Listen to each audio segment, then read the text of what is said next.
So today we are talking about Back to the Future 2, Part 2, actually, and it picks up right after the events of Back to the Future.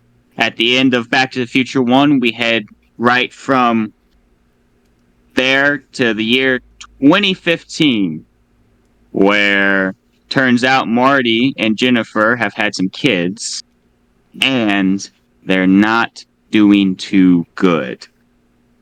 Yeah, we don't really So what are they doing, David? well, we don't actually really get a whole lot of details about what exactly is going on. I mean, so as soon as we jump into 2015, Doc tells Marty about kind of what's going on.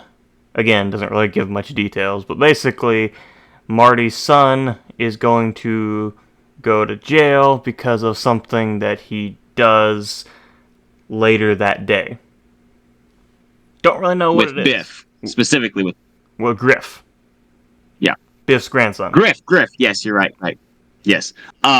We don't necessarily specifically know what it is, but we do know that it's probably some kind of a robbery because they do talk about that Yeah. briefly, but they do talk about that. Yeah. So, once we jump back jump into 2015, we have a very reminiscent scene of back when he goes into the year 1955. It looks, it's laid out very similar in how it's played. Mm-hmm. And then he goes into the diner, which is a retro diner. It's supposed to be, and he meets Griff in there. He also meets Biff in there, but it's more like you need to know that Biff is around. He doesn't really do much at this point in time. Mm-hmm. Anyway, long story short, the whole reason why Marty Sr. had to take Marty Jr.'s place was because, or to prevent Marty Jr. from committing the crime with Griff. Mm-hmm. Ends up in a whole long chase with Griff's friends on hoverboards, and Marty, well, he punches Griff and then ends up with a chase, and then they all end up going through the front window of the town hall and getting arrested for that. And once they get to all this point, they see that, oh, the newspapers have changed. So they've corrected the future like it's supposed to be. It's just the way it needs to be. So all is well and good, and they can go back home to 1985 and be done. Right? That's all. Everything's back to normal. Except when they left 1985 to begin with, Marty's girlfriend Jennifer came with them, and they left her in an alleyway, knocked out because Doc had used some kind of like knockout ray thing to knock her out. And the police come by, pick her up, fingerprint her, find out who she is. They think she's Jennifer from the future, and take her to her house. Yes. So now they not good because so now they have to go get Jennifer from the house before she runs into herself. Yes, which not a good idea, because it could the scale is kind of she could pass out for a couple hours, or the whole entire universe could implode on itself. One of the two, Yeah. So not a good thing you want to risk. Long story short, they end up finding Marty and Jennifer's house, find young Jennifer. But she did meet herself in the future, so she at this moment is passed out. Yeah. Now, before we get too far into them going back to 1985, we do have to mention this. So at the beginning of the movie, Biff sees them fly off. Back in 1985, he sees them fly off, go through time. So he remembers that in 2015, when he sees the DeLorean, kind of puts two and two together. When Marty was in the town square in 2015, he went to an antique store and bought a 1950 to 2000 sports almanac. So it had all of the sports data for that 50-year span. He sees that Marty was going to take the sports book back, so he decides to do the same thing, but take it back to himself back at the night of the dance, which is all the way back in November of 1955, correct? So while they're rescuing Jennifer, Biff goes back in the time machine, takes it to young Biff, comes back, leaves everything, like it was, essentially, and Doc, Marty, with Jennifer hop in the DeLorean, head back to 1985 to think everything's all well and good. So they drop Jennifer off at her house. Marty has a passing comment about not remembering there being bars on the window. And then when he gets back to his house, he's greeted rather harshly because he is an intruder after all. But Marty ends up finding out that as he goes to the town, he sees Biff's tower. Because Biff had the almanac, he was able to bet on sporting events and essentially become one of the richest people on Earth. And he essentially owns the entire city. So where the old town hall was, he built a casino that has like a 27-story casino or whatever. It's got apartments and stuff in it. That's his building. And after Marty gets knocked out, the video that he watched was all this exposition. After he gets knocked out, he wakes up in one of these apartments where he comes to find out that his mother, Lorraine, is now married to Biff. And his father is dead. Now, we don't know necessarily at this point in time all the events surrounding that, but to sum up everything that's found out in this little span of time here, Biff killed George McFly, and Marty goes back to find Doc, and Doc and him hatch a plan to say, all right, they need to find out when Biff received it, then go back to that point in time and get the book so that none of this ever happens. So when Marty goes to ask Biff about all this stuff, Biff openly tells him. But once he gives him all the exposition, telling him when and where he received the book, back on the night of the dance, back in 1955, he pulls out a gun, and that's when you find out that this gun was the same gun used to kill George McFly, and he was like, "Oh, so poetic, killing two McFlys with one gun." Then Marty jumps off a building and dies. No, he starts flying up past the building because he landed on the DeLorean. Oh, he's not Superman? Okay. Yeah. My bad. Not yet. Wrong movie. Okay. Cool. Yeah.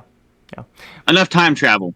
Sooner or later. Yeah, enough time later. Anyway, so now that Doc and Marty have pinpointed the date to which they need to go back in time to stop Biff from giving Biff the almanac, they go back to 1955, the same day as the original movie, to prevent and actually they're not preventing old Biff from giving young Biff the almanac.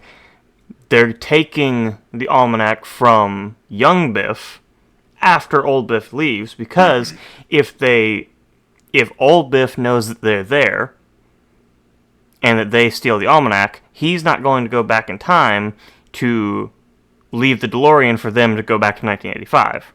So they'll be stranded back in 2015 if they do that. So yes, so they have to wait for old Biff to give young Biff the almanac, and then steal the almanac from young Biff. So Marty goes off to do all this. He waits for old Biff to give young Biff the almanac, which he's a tiny bit careless. You remember that scene where he comes around and he's on the one side of the car and Biff's hiding behind the tree? Oh, old Biff could have seen that if he was a little more aware. Luckily, he didn't. He hopped in the car. Everything went fine. But he was kind of careless and trying not to be seen by young Biff. He forgot that old Biff was still around and needed to be watching out for that. But anyways, once young Biff receives the almanac, old Biff leaves, and Marty is tracking down and basically trying to get the almanac from Biff the rest of the movie. So Biff goes to the dance where Marty is trailing him. He's actually in his back seat. And eventually he goes outside and Biff's reading this, book. And he thinks that the almanac is in his back pocket.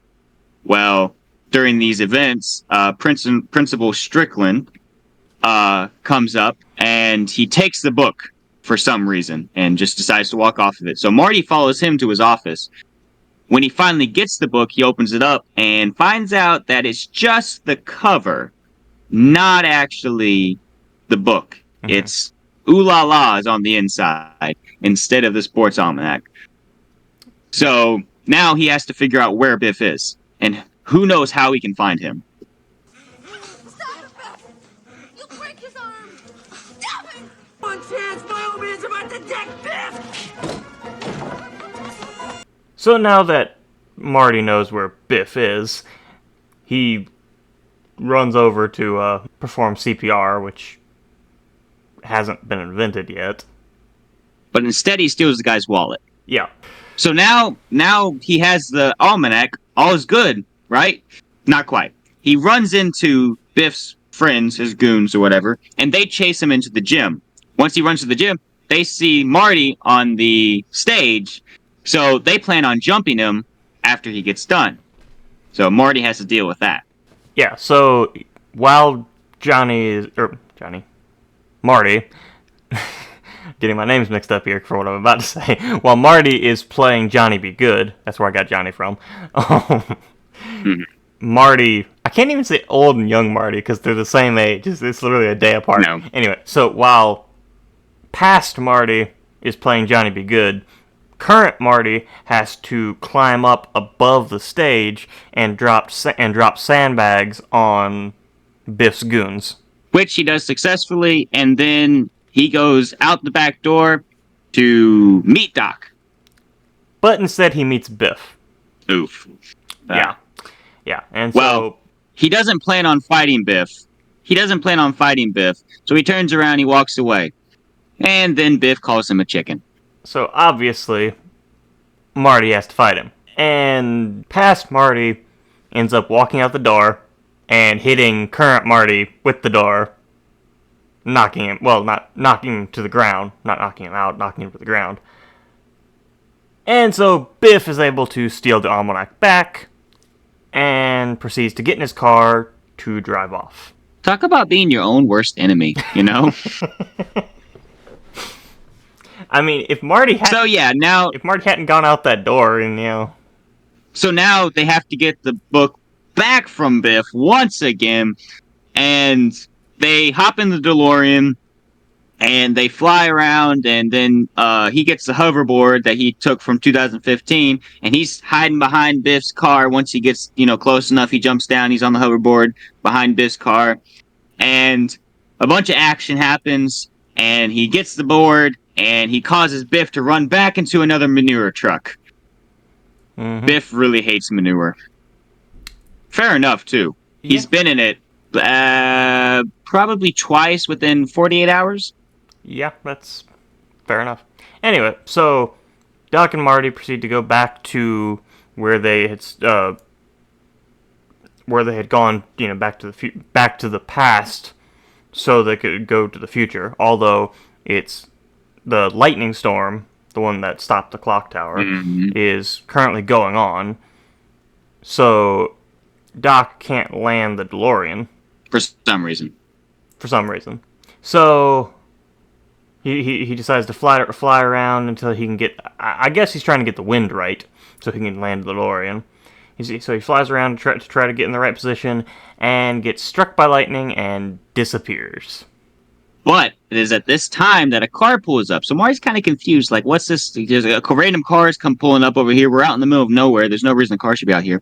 A man gets out, and he's like, "Are you Marty McFly?" Or something like that. And he's like, "Yeah, whatever. What's going on?" And the guy's like, "I have something for you," all menacing and everything. He reaches into his coat pocket, and he pulls out an envelope. Leather bound, all this. And he's like, "We've had this letter for like 70 some years, and we were told to bring it, specific instructions to bring it to this place at this time on this date, and there'd be a young man here with your description. So here, this is for you." So he signs the paper, he gets the thing, opens the envelope.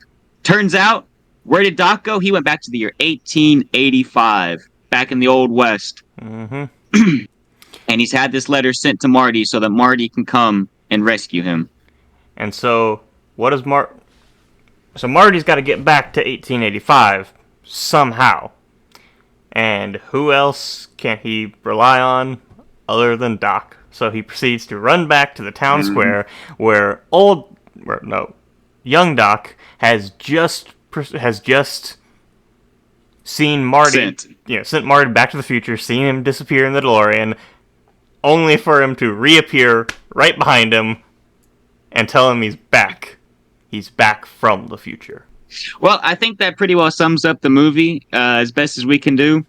So hopefully you enjoyed watching this. Hopefully you enjoyed listening to this. Hopefully you made it this far. And if you did, please leave a like. And if you like this content, go check out the rest of our channel. And if you enjoy any of that, please subscribe. Any final thoughts, David? Nope. That's pretty much it. All right. See you Monday if you want to listen to our in-depth breakdown of Back to the Future 2. Yep. Peace, guys.